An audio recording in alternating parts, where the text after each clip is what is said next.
either going to be really bad or it's going to be great.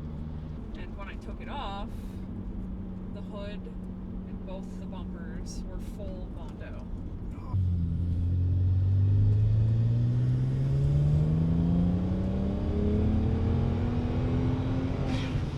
The moral of the story is replace your engine and you'll be good.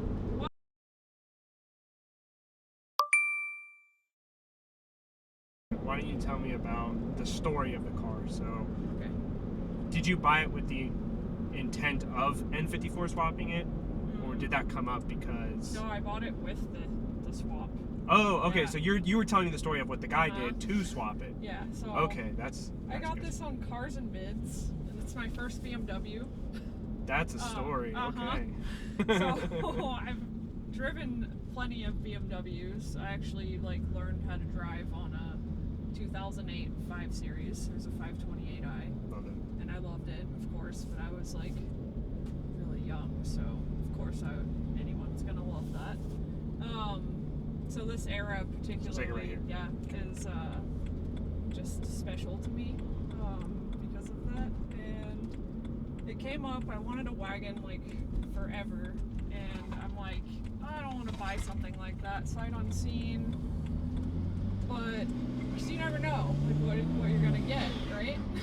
Yeah. And this came up, and it had the swap done, and it wasn't really at the time where wagons were, the craze wasn't there still. It was, they were still seen as just practical cars. Yeah, 2023. Kind of, It's like, well, this is either going to be really bad or it's going to be great. So, took my chances, and he was the second owner, and he bought it with 350,000 miles. Wow.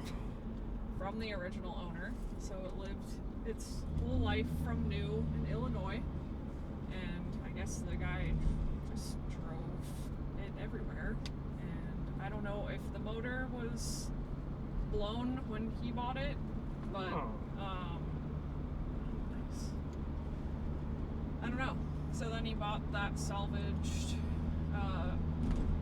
convertible 335 and swapped everything, and then drove it for 2 years. Motor had 22,000 miles on it when it was swapped, and I've put what, 50,000? No, I've put 30,000 miles on it. He put 20, I put 30. This way. So I don't think he did the hard part.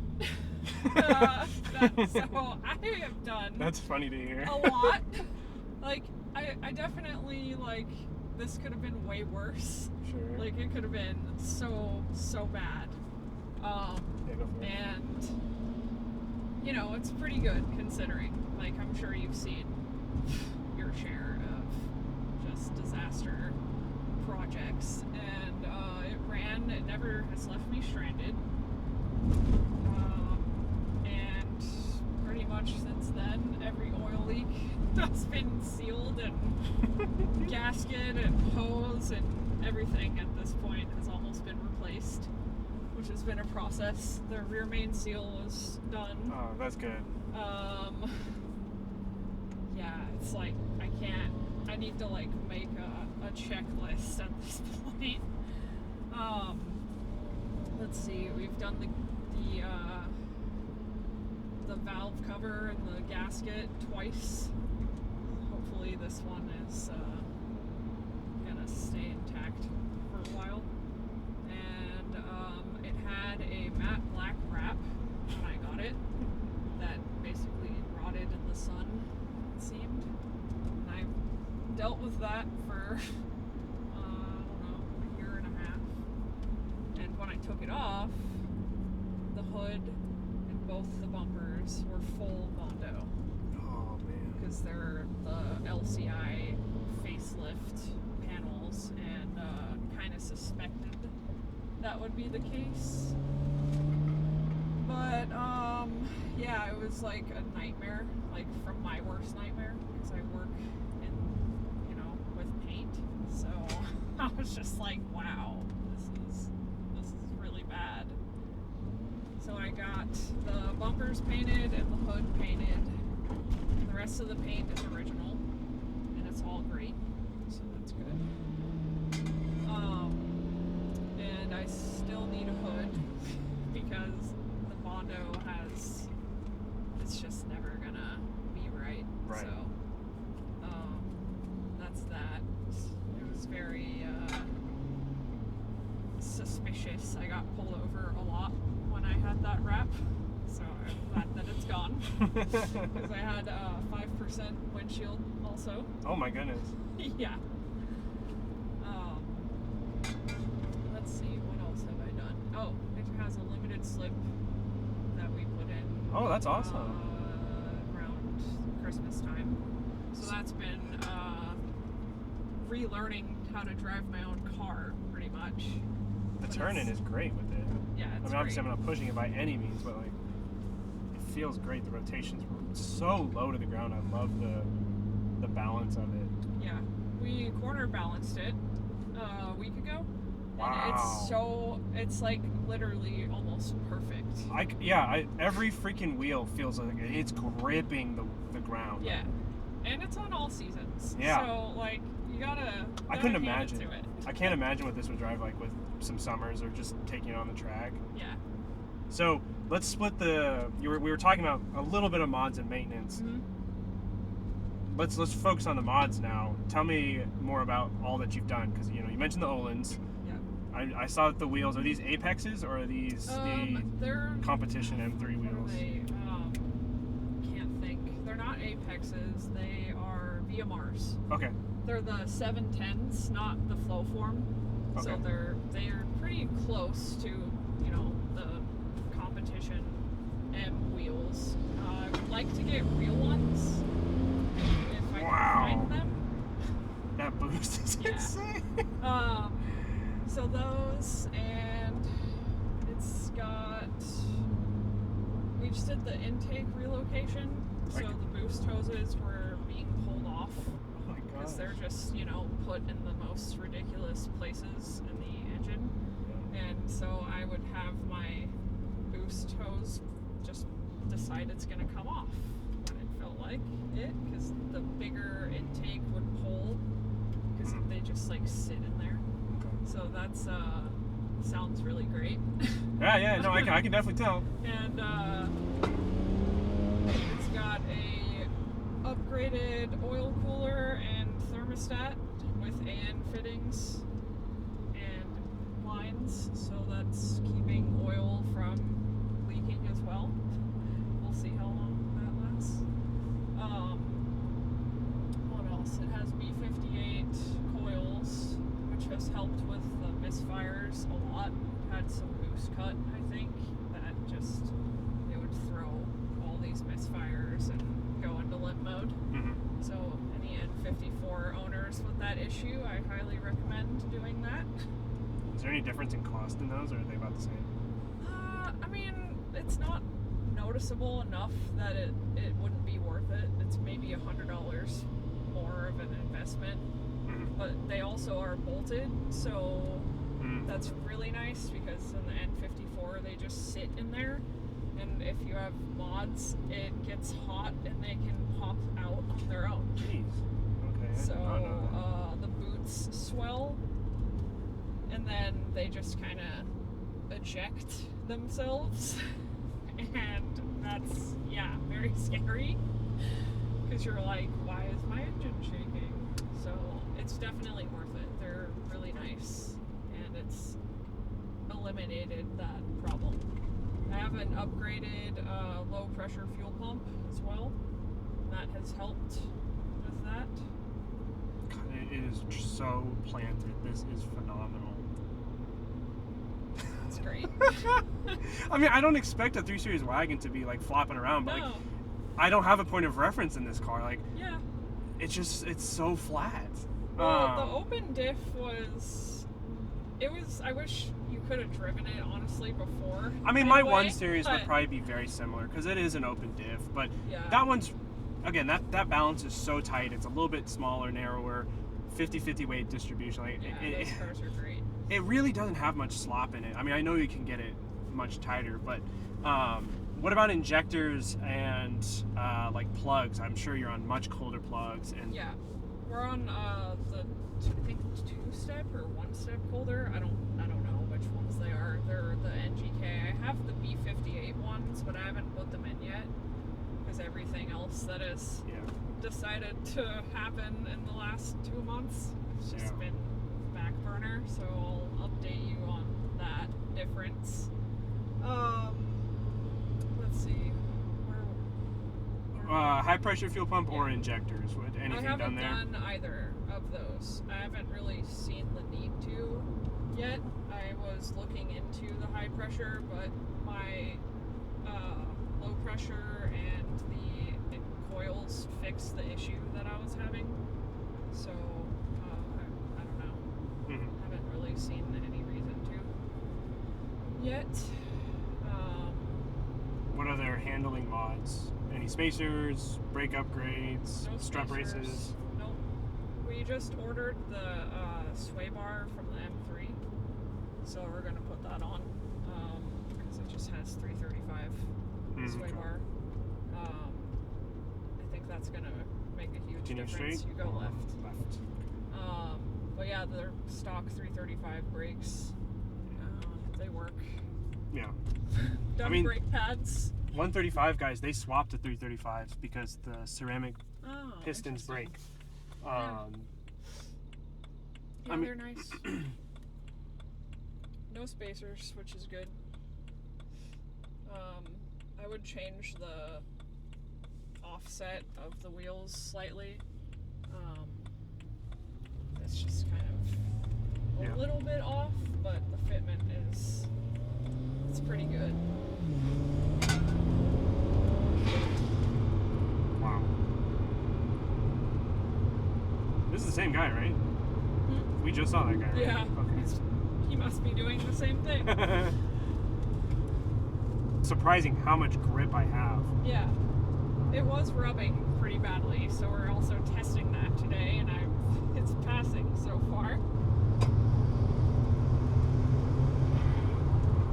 You've been wrestling with a lot of issues these past couple months, like you mentioned. Yeah. What's next progression of this car? I mean, it sounds like it's fairly... I was talking about this Close the to other done. day, like, I don't know. And I'm like, what do I do now? Because I'm going to Just keep get it running, bored, I and I'm guess. going to need another car, I guess. You know, it's getting, I always feel like I'm getting closer to it being, it's like, okay, I can just chill, but, you know, don't say that too loudly around a BMW. You gotta turn right. Wheels and tires. That would be a good investment.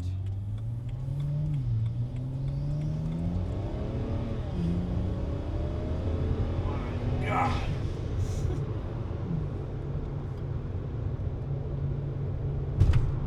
So the only power mod was the tune, correct? Yeah. So Yeah. what is, I'm not really, I know N54s push a lot of power, but what does this do with MHD? Or what you have? So it's supposedly supposed to be 420 horsepower on the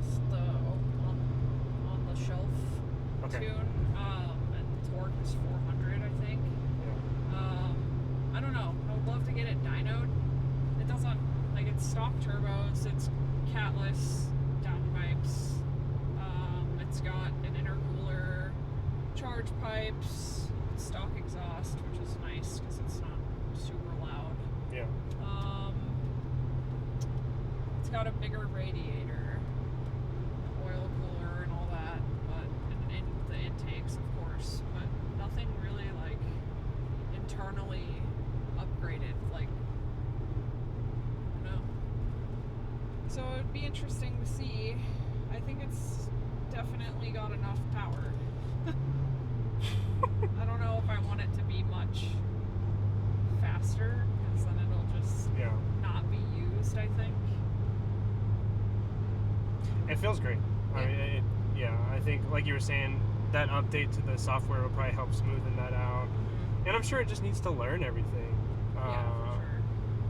I bet if you had someone who could take advantage of that low pressure fuel pump, make it a little bit more smooth, I feel like this transmission is going to be your biggest letdown, because the GM transmissions are a little sad. Putting a dual clutch I was would just be about to say, fucking awesome. Dual clutch would be really freaking sick. It is, I've seen one person that's done it, and it seems like it's a pretty involved process. Oh, really?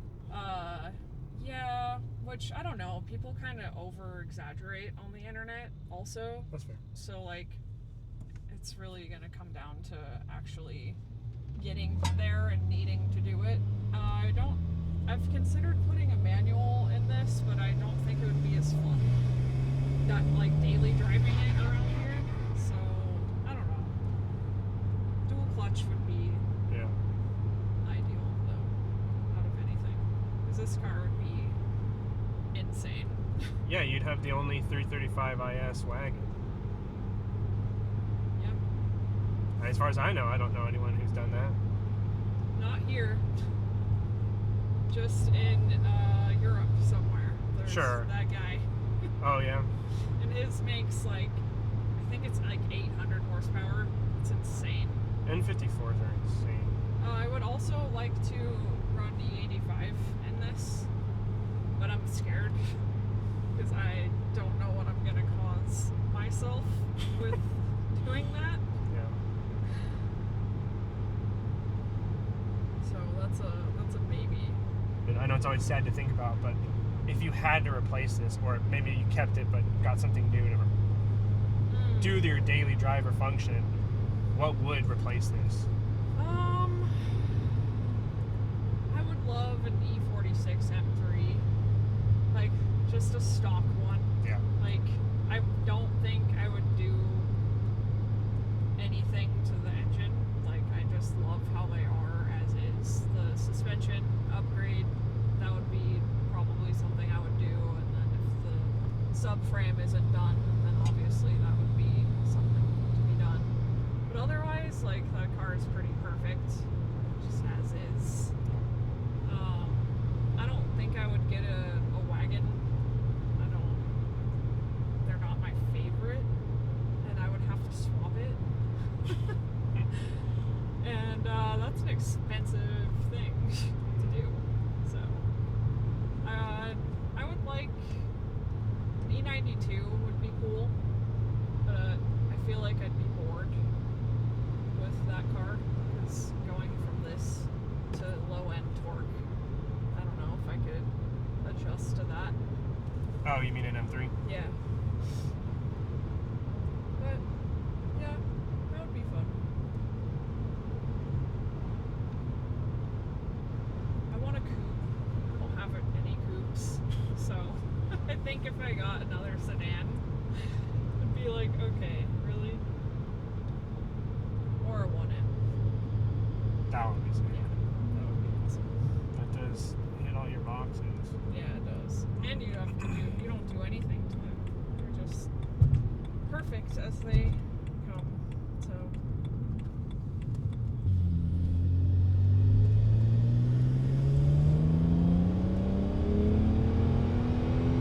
Oh my god. yeah, that's just in drive too. Yeah. It's a really funny comparison. It feels like my 7 Series. Because those turbos don't want to really kick in for a while when the boost hits, but as soon as it does, whoosh, you're gone. I mean, it's... For being just little baby turbos, they're pretty good. I drove a Z4 35 with the N54. I think that was my first Z4. Sorry, that was my first N54 I drove in. Oh, I bet that's fun. And that had a dual clutch. Oh, And it was so much fun. And again, that was completely stock. Someone traded it in at our dealership. 22,000 miles, Wow. older woman, never drove it. I had the most fun time of my life, and I was just like, if only it wasn't an N54. Like, I can't. Everyone's so scared. Well, I say that, and I had two of BMW's less reliable V8s. My E30. That's scarier to me. Right, because they're more expensive. I think that's the problem. Is the V8s. They are reliable, but when something breaks, it's more expensive. Versus the inline 6s, they don't break as often, but if they do, then it's probably catastrophic. Yeah. And I think that's sort of the defining line. Because I also have a 4-cylinder. that was my first BMW. I have a 4 Series with the N20, or technically N26. Also a good motor. It's a pretty decent motor, and I've been extremely, like, I learned how to wrench on that for BMWs. I did all the maintenance on it. I haven't done timing chain guides, but it's because I do oil changes so religiously. And so over the years, I've slowly modified it, and so now it's full bolt-on, stage 2. I still have a catted downpipe, but like that's been my pride and joy of like learning how to not only maintain a BMW but modify it. And I think if I was a little bit older, then, or sorry, if I had gotten into the game earlier, I would have been in like a 335 like this, because that's just what would have been cheaper at the time when I started driving. But I liked the 4 Series. I really wanted my color. It's a deeper navy, and it's a coupe. I love coupes. And people dog on that all the time too. They're like, why'd you buy a BMW with a 4-cylinder? Sorry, I didn't have 30 grand at the time, bro. So many haters on 4-cylinders. My Honda makes 500 horsepower. Oh my god. It's a dual clutch 10-speed. Like, that transmission is insane. Yeah. And yeah, it's got a Type R turbo. It's got E85, and you can do anything to that car, and it complies. Wow. And it's awesome because I don't worry about it ever, like, breaking or it just works. Does that transmission hunt a lot? What do you mean? So I drove a C43 with a 9-speed from Mercedes, and that one was hunting on me all the time for gears. Oh, yeah, no, it's not like that. Okay. They did a really, really good job on that transmission. They designed it after, the CF, and it's amazing. It's, it has short gears, obviously, but it's not like, I'll drive like a newer GT3 RS, for example, and I'm in 7th gear going 40. I'm just like, what the fuck? And even like Ferraris, I'm like, why are you in 7th gear?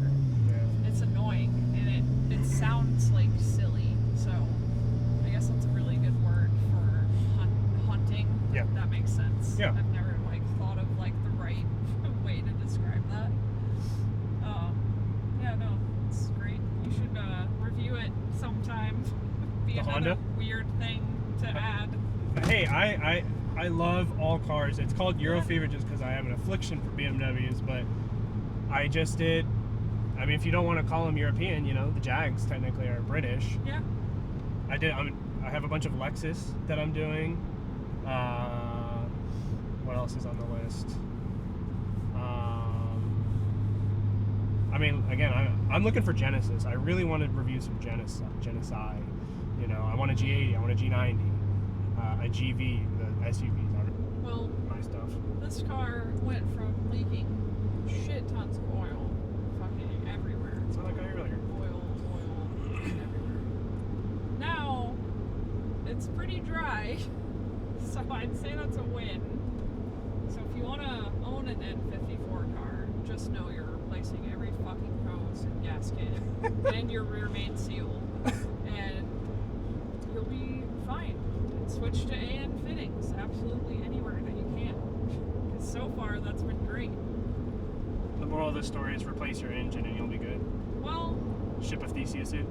I mean, I don't need a whole engine, but maybe if it blows up, like, I would definitely do things internally a little differently and more intense, but we'll cross that bridge when we get there.